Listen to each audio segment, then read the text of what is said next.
welcome to Tanie Codes. Today I'm going to be showing you guys how to download and install Visual Studio Community Version 2019. Visual Studio is an IDE which stands for Integrated Development Environment. So an IDE is basically a software that helps us to debug and consists of a source code. So it helps us to debug and run our projects.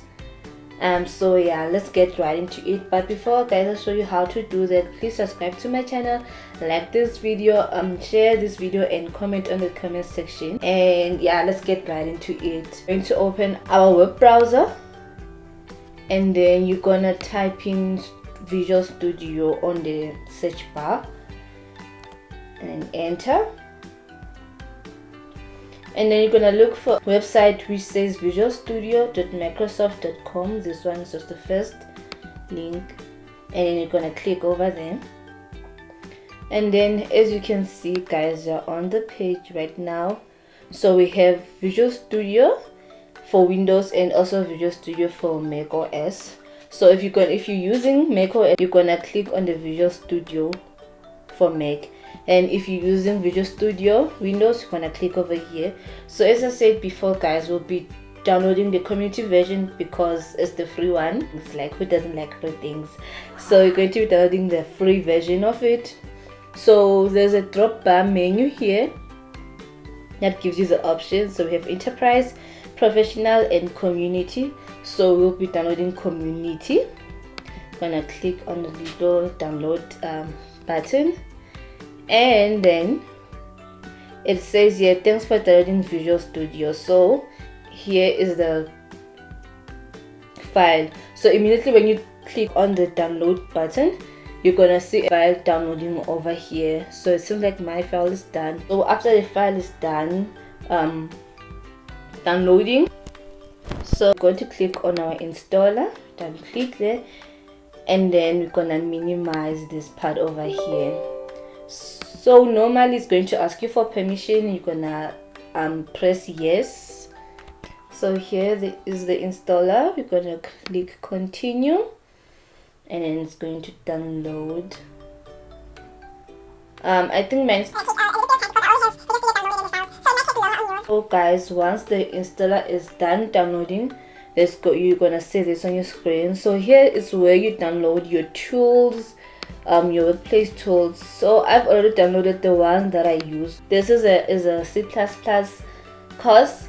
We're going to click on desktop development with C++, and also you can also scroll down and see other options like mobile development with C++ and anything that you think you're going to do. So we also have Python development.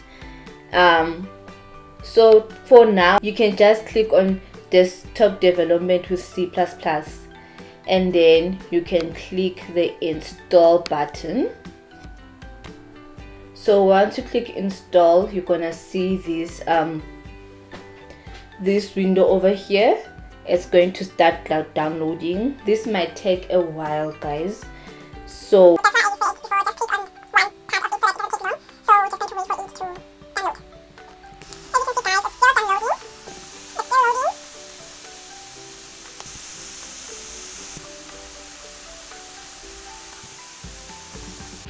once the Visual Studio installer is done downloading, you can press here, click here where it says launch, then you can launch your Visual Studio. Usually when you first launch your Visual Studio, if you didn't have it before, you're gonna be given a choice to change your theme and also create an account. So you can create an account using your Gmail, or you can use your iCloud. So either way email address you do have, you can use. So when you just installed Visual Studio, you won't see anything over here. These are just some of the projects I've been working on. We also have this menu here. So usually you just go to create a project if you're gonna create a new project, or you can open a project or solution that you've been working on. So let's just create a new project.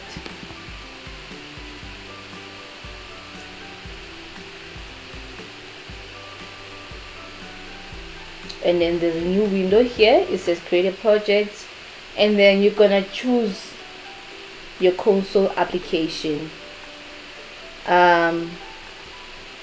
So since I downloaded a few new stuff over here that includes net framework, you can just scroll down and look for, or you can just type here and say console. So we have console app for C#, and then we also have for C++. So we're looking for this one, so you can double click on that, and then here you can write the name of your project. So we can just say testing, yes, and here's the location of where your project will be stored. So I don't know if you wanna like change, but I personally I would leave it like that. And then usually your project name is also a solution name, so you might want to change the names, but usually just leave it like that. And then we place this solution and the project in the same directory to make it simple. So now it has only one name, but then if they are in different directories, then you get to name them in different names. So we're just gonna tick over here and then create. So it's gonna create our project. So now this is our default project. We have our library over here, our main function, our code of line, which is going to console out hello world, as we've discussed before. Cout standing for console application, and then hello world. We can even add some of our own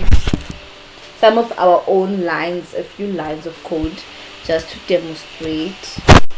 Cout.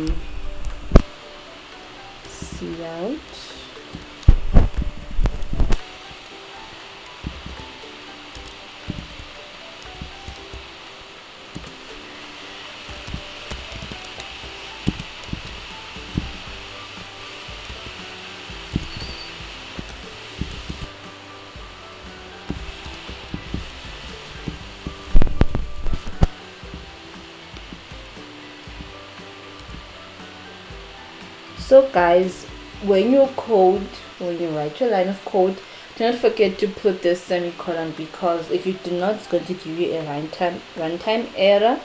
So just make sure that every time, and then this end over here stands for a new line. So even if you didn't put it here, this is going to be in a new line because of this \n. So let's run our project. So over here we can build our solution, which means we can compile our solution, translate this code into a language which the computer understands. So you can build solutions so that you can see if you have any runtime errors. See, build started, it's building, and then no issues found, so our project is okay. And if you want to run the project with this local window debugger, it's going to run our project.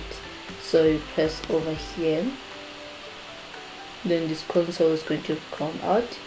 Hello world, please subscribe to Tanie Codes.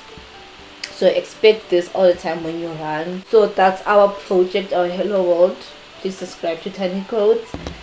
This serves you guys as a reminder to subscribe to my channel. That's the end of our video.